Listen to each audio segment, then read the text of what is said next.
एक बार की बात है, रायगढ़ नामक रियासत में राजा भैरव सिंह रहा करते थे। उनकी एक बेटी भी थी जिसका नाम अलका था। राजकुमारी अलका बहुत ही चालाक और घमंडी स्वभाव की थी। उनके राजमोची की बेटी सीमा बहुत ही दयावान और नेक थी। एक दिन जब वह घर का काम कर रही थी, तभी उसे एक सांप ने काट लिया। तभी उसके पिताजी ने वैद्य को बुलाया।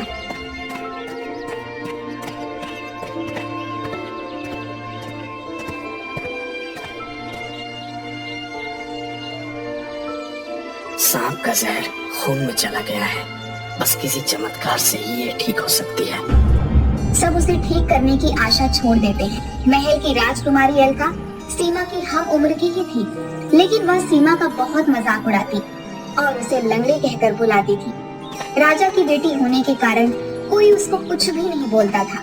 एक दिन जब वह सब खेल रही थी, चलो हम दौड़ का मुकाबला करते हैं। जो प्रथम आएगा उसे मैं अपनी नई सोने की जूतियाँ दूंगी। उसकी बात सुनकर सभी सहेलियां बहुत खुश हो जाती हैं। सीमा अपने पैरों की खराबी के कारण कभी ऐसे खेलों में भाग नहीं ले पाती थी। क्यों लंगड़ी, तू नहीं खेलेगी?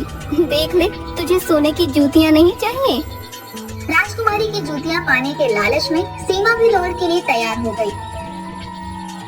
राजकुमारी की जूतियाँ तो सोने से बनी है। ऐसी जूतियाँ तो मैं सपने में भी नहीं पा सकती। मैं जी जान से मुकाबला जीतने की कोशिश करूंगी और इन जूतियों को जीत लूंगी। सीमा तेजी से भागने लगी, तभी अलका ने उसके पैरों पर अपनी टांग अड़ा दी, जिससे वह गिर गई। बड़ी आई जीतने वाली लंगड़ी कहीं की। ये जूतियाँ मेरी ही रहेंगी। मोची की लंगड़ी बेटी होने के बाद भी तो सोने चांदी की जूतियाँ पहनने का सपना देखती है। मानना पड़ेगा भाई, क्यों सहेलियों? दूसरी सहेलियां सीमा को उठाने में मदद करने लगी। उदास सीमा अपने घर वापस चली गई और अपने बापू के काम में मदद करने लगी। सीमा बेटी, वो सोने की चादर तो उठाना। राजा के यहाँ से राजकुमारी के लिए सोने की जूतियाँ बनाने का आदेश आया है। बाबू, राजकुमारी सबको अपनी सखी कहती है, पर मुझे लंगड़ी, क्या मैं उनकी सखी कभी नहीं बनूंगी? ऐसा नहीं है बेटी, तू तो दिल से राजकुमारी ही है। तुझे देखने के लिए सच्ची आंखों की जरूरत है। मेरे लिए भी सोने की जूतियाँ बनाओ ना पिताजी। क्या मैं कभी सोने की जूतियाँ नहीं पहनूंगी? बेटी, तेरा पिता गरीब है, पर तू चिंता ना कर। भगवान ने अगर तेरी किस्मत में लिखा होगा तो तुझे सोने की जूतियाँ जरूर मिलेंगी, और वो भी मैं ही बनाऊंगा। धीरे धीरे इस बात को काफी दिन बीत गए। दिन सालों में सीमा समय के साथ बड़ी होती जा रही थी। एक बार रायगढ़ रियासत के महाराज राजा विक्रम और उनका पुत्र राजकुमार प्रताप सिंह महाराज भैरव सिंह से मिलने आते हैं। आइए आइए, आपका स्वागत है। अरे वाह भैरव, कैसे हो मित्र? मैं तो ठीक हूँ मित्र। और हमारे राजकुमार तो काफी बड़े हो गए हैं। काफी किस्से सुने हैं तुम्हारी वीरता के। हमें बहुत खुशी है। इसी तरह अपने पिताजी का नाम रोशन करो। जी महाराज। अब सारी बातें यहीं करोगे या अंदर भी बुलाओगे? माफ करना मित्र, आओ ना, अंदर आओ। इसके बाद सब अंदर चले जाते हैं। तभी राजकुमार को कहीं से लड़कियों की हंसने की आवाज आती है। वो उस आवाज के पीछे जाने लगते हैं। तभी उन्हें सब खेलते हुए दिखाई देती हैं। लेकिन सीमा चुपचाप बैठकर एक घायल कबूतर को दाना खिला रही होती है। अरे, तुम उन लड़कियों के साथ खेलती क्यों नहीं? इस घायल कबूतर के साथ क्यों समय बिता रही हो? ये परिंदा अपना दर्द किसी से नहीं कह सकता। मुझे इसका दर्द दूर किए बिना चैन नहीं मिलेगा। ये सुनकर राजकुमार सीमा को देखकर मुस्कुराने लगते हैं। लेकिन तभी राजकुमारी अलका राजकुमार प्रताप के पास आकर उनसे उनका परिचय मांगती है। आप कौन हैं? मैं रायगढ़ रियासत का राजकुमार प्रताप सिंह हूँ। मैं इस राज्य की राजकुमारी हूँ। आपसे मिलकर खुशी हुई। राज्य घूमना चाहेंगे हमारे साथ? अगर आप चाहती हो तो क्यों नहीं। ठीक है, हम कल आपको राज्य भ्रमण पर ले चलेंगे। ठीक है, कल पिताजी को भी सूचित कर दूंगा। उन्हें भी आपका राज्य देखने की बहुत इच्छा थी। यहाँ आने से पूर्व वो यही बात कर रहे थे कि समय मिला तो वो जरूर नगर भ्रमण पर निकलेंगे। हमने सुना है आपके राज्य में अद्भुत नदियाँ और हिरने हैं। इसके बाद वो वहाँ से चले जाते हैं। सीमा कबूतर को हाथ में लिए आगे बढ़ जाती है। अगले दिन महाराज विक्रम सिंह और राजकुमार अलका के साथ राज्य में घूमने निकलते हैं। तभी गांव के बच्चे अलका को देख उत्साहित होकर उसके पास आ जाते हैं। इतनी हिम्मत कि हमारी कीमती पोशाक को तुमने छुआ? बदतमीज! सैनिकों, 10 कोड़े लगाओ इसे, और बाकी तुम याद रखो सभी, जब तक हमारी सवारी निकल ना जाए घुटनों के बल बैठ जाओ। क्या तुम्हें पता नहीं हम कौन हैं? राजकुमारी भी आगे जाते ही सीमा लंगड़ाते हुए वापस आती है। कैसे हो भाई? लो ये पानी पियो। लो, तुम्हें हल्दी का लेप लगा देती हूँ, जल्दी ही ठीक हो जाओगे। तुम्हारा क्या नाम है? क्या तुम मेरी जीवन संगिनी बनोगी? मैं एक राजकुमार हूँ। देखिए, मेरी शादी का फैसला सिर्फ मेरे पिताजी ही लेंगे, ये मेरा विषय नहीं। वैसे भी आप जान लें कि मैं बचपन से विकलांग हूँ। ये कितनी सच्ची और दयालु है। मेरी पत्नी को ऐसा ही होना चाहिए। पिताजी, मैं इससे शादी करना चाहता हूँ। बेटा, मैं अमीर गरीब में कोई फर्क नहीं करता। अगर तुम्हें ऐसा लगता है कि ये लड़की तुम्हारी जीवन संगिनी बन सकती है, तो मैं कल ही इसके यहाँ रिश्ता भिजवा दूंगा। दूसरी तरफ अलका महाराज विक्रम सिंह की बातें सुन ली।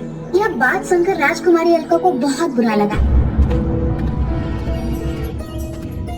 महल वापस आने पर वह बोली, राजकुमार, शायद आपको पता नहीं, सीमा लंगड़ी है। उसका एक पैर बड़ा और एक पैर छोटा है, जो साधारण रूप से चल भी नहीं सकती। जिंदगी की दौड़ में आपका साथ कैसे दे पाएगी? शारीरिक कमी से मुझे कोई फर्क नहीं पड़ता राजकुमारी। आत्मा की सुंदरता ही सबसे बड़ी खूबसूरती होती है। मुझे ये लड़की बहुत पसंद है। मैं इसके साथ कदम से कदम मिलकर चलूंगा। राजकुमार, क्या मैं आपके योग्य नहीं?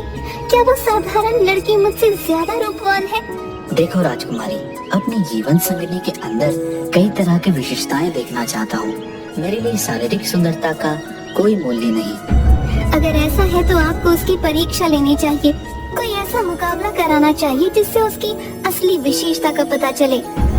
हाँ, तुम्हारी बात तो ठीक है। तुम ही बताओ, हमें किस चीज का मुकाबला करवाना चाहिए कि हम जान सके उस लड़की में कितनी हिम्मत और वो सुख दुख का बोझ किस हद तक उठा सकती है। ठीक है राजकुमार, हम लंगड़ी टांग की प्रतियोगिता करवाएंगे। सीमा का एक पैर खराब है, इसके बावजूद अगर वो प्रतियोगिता में भाग लेने को तैयार हो जाती है और जीत भी जाती है, इसका मतलब कि वो रानी बनने के योग्य है। लेकिन बदले में अगर वह न जीती तो आपको मुझसे विवाह करना होगा। मैं तैयार हूँ, लेकिन मुझसे विवाह करने के लिए तुम्हें भी इस प्रतियोगिता में भाग लेना होगा। अगर तुम जीत गई तो मैं तुमसे विवाह कर लूंगा। अलका मरी मन सोचती है, लंगड़ी टांग प्रतियोगिता का मुकाबला कराना ठीक रहेगा। सीमा की एक टांग तो खराब है, पर इस मुकाबले में कभी भी जीत नहीं पाएगा। मेरा विवाह तो राजकुमार से ही होगा। सुबह होते ही अलका महाराज को इस बात की सूचना देती है। पिताजी, राजकुमार प्रताप सिंह विवाह के लिए लंगड़ी टांग प्रतियोगिता करवाना चाहते हैं। यदि सीमा इसमें जीत गई तो वो उससे विवाह कर लेंगे, वरना मेरी जीत तो पक्की है। मैं ही बनूंगी उनकी अर्धांगिनी। महाराज उसकी बात सुनकर मान जाते हैं। पूरे गांव में ढिंढोरा पिटवा देते हैं। सुनिए सुनिए सुनिए, कल शाम शाही मैदान में लंगड़ी टांग प्रतियोगिता की प्रतियोगिता होगी। प्रतियोगिता में गांव की हर लड़की को भाग लेना जरूरी है। जो लड़की इस प्रतियोगिता में जीतेगी उसे सोने की बनाई हुई जूतियां इनाम में दी जाएंगी और राजकुमार उसके साथ विवाह कर लेंगे। सीमा सोचती है, इस प्रतियोगिता में वह नहीं जीत पाएगी। इस प्रतियोगिता में जाना बेकार है। बेटी, तैयारी कर लो, तुझे ये प्रतियोगिता जीतनी ही है। तू कहती थी ना, तुझे मेरे बनाए हुए सोने के जूते पहनने हैं। मेरा मन कहता है अब ये जूते तुझे ही मिलेंगे। नहीं पिताजी, मैं नहीं जीत पाऊंगी। सभी लोग मेरा मजाक बनाएंगे। मैं झूठे सपने नहीं देखती। मैं इसमें भाग नहीं लूंगी। पिता के बार बार समझाने पर सीमा प्रतियोगिता में भाग लेने जाती है।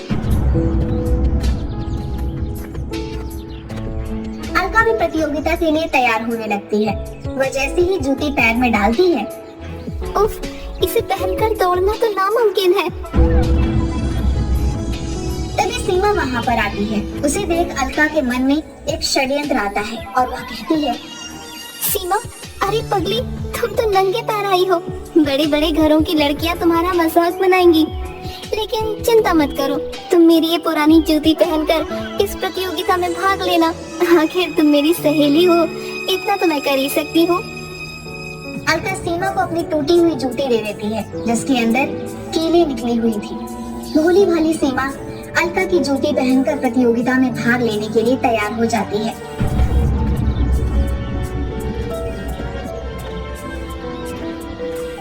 राजकुमारी कितनी अच्छी है, कितना ख्याल रखती है। दौड़ के समय मेरे पैर में दर्द ना हो, इसलिए उन्होंने मुझे अपनी जूती दे दी। मैं बेकार ही उन्हें गलत समझती थी। महाराज सभी लड़कियों को दौड़ शुरू करने का इशारा करते हैं। आप सभी को अपनी एक टांग से इस दौड़ को पूरा करना है। अब आप दौड़ शुरू करें। सभी लड़कियां दौड़ना शुरू कर देती हैं। दौड़ती हुई सीमा के पैरों में जूती में निकली कीलें चुभने लगती हैं। ओह माँ, असहनीय दर्द हो रहा है। पैर खराब होने के कारण मेरे जीवन में तो कोई खुशी नहीं है, लेकिन मैं जीत कर अपने पिताजी को खुश जरूर करूंगी। वो अपने पिताजी की इच्छा पूरी करने के लिए दौड़ती रहती है। उसकी आंखों में आंसू और पैर से खून निकलने लगता है, लेकिन वह अपनी गति कम नहीं करती। ये सीमा सबसे आगे दौड़ रही है, लेकिन बस कुछ ही देर में सबसे पीछे नजर आएगी। अभी जूती अपना कमाल दिखाना शुरू करेगी। अलका मन ही मन पूरी तरह से निश्चिंत होती हुई धीरे धीरे दौड़ते हुए चलती है। उसकी नजर सीमा के पैर पर पड़ती है और वह हैरान हो जाती है कि जूती के बाहर काला काला खून बह रहा होता है, लेकिन सीमा की गति पहले से भी तेज हो गई होती है। ये क्या हो रहा है? कि सीमा क्या ये प्रतियोगिता जीत जाएगी? क्या इसका विवाह प्रताप सिंह से हो जाएगा? मेरे पैरों में दर्द हो रहा है, बाकी लड़कियां भी रुक गई हैं। आखिर ये सीमा क्यों नहीं रुक रही? आखिरकार सीमा प्रतियोगिता जीत जाती है और जब उससे पूछा जाता है कि वह यह प्रतियोगिता कैसे जीती और विकलांग होने के बाद भी उसकी दौड़ की गति इतनी तेज कैसे थी, तो वो कहती है, मैं सभी को बताना चाहती हूँ, मेरी जीत का कारण है राजकुमारी अलका। यदि उन्होंने अपनी कीलों वाली जूती मुझे नहीं दी होती तो मुझे दर्द नहीं होता। इस दर्द के कारण मैं जल्दी से जल्दी इस प्रतियोगिता को पूरा कर लेना चाहती थी। अलका शर्मिंदा होकर अपना सर झुका लेती है और राजकुमार प्रताप सिंह, सीमा, इस लंगड़ी टांग प्रतियोगिता के जीत के इनाम सोने की जूतियों के साथ मैं ये ऐलान करना चाहता हूँ कि मैं तुम्हें अपनी पत्नी बनाना चाहता हूँ। क्या तुम्हें कोई ऐतराज है? राजकुमार, मैं एक साधारण लड़की होने के साथ साथ विकलांग भी हूँ। आपके लिए उपयुक्त जोड़ राजकुमारी अलका ही है। अरे बेटी, तुम तो बिल्कुल सामान्य तरीके से खड़ी हो। ये तो चमत्कार है, मेरी सीमा ठीक हो गई है। सीमा अपनी टांग देखने के लिए जूती उतारती है तो वो हैरान रह जाती है, क्योंकि उसकी टांग बिल्कुल सामान्य हो गई थी। कीलों के लगातार चुभते रहने से सांप का पुराना जहर उसके खून के साथ बाहर निकल गया था। राजकुमारी, तुमने तो मेरी जिंदगी बदल दी। अगर तुम नहीं होती तो मेरी टांग ठीक नहीं होती। देखा बेटी, मैंने कहा था ना, मेरा दिल कह रहा था ये सोने की जूतियां अब तू ही पहनेगी। जा बेटी, राज कर अब। तू जीवन की हर दौड़ में हमेशा जीतते रहेगी। अलका मन ही मन शर्मिंदा होती गई। सीमा, राजकुमार का सही जोड़ तुम ही हो। तुम्हारे आगे आज खुद को मैं बहुत छोटा महसूस कर रही हूँ। मैंने जानकर तुम्हें टूटी जूतियाँ दी थी ताकि तुम हार जाओ। मुझे माफ कर दो सखी। राजकुमारी ने सीमा को गले से लगा लिया और सीमा की शादी राजकुमार के साथ हो जाती है, जिससे राजकुमार उसे अपने हाथों से सोने की जूतियां पहनाता है और सब खुशी खुशी रहने लगते हैं।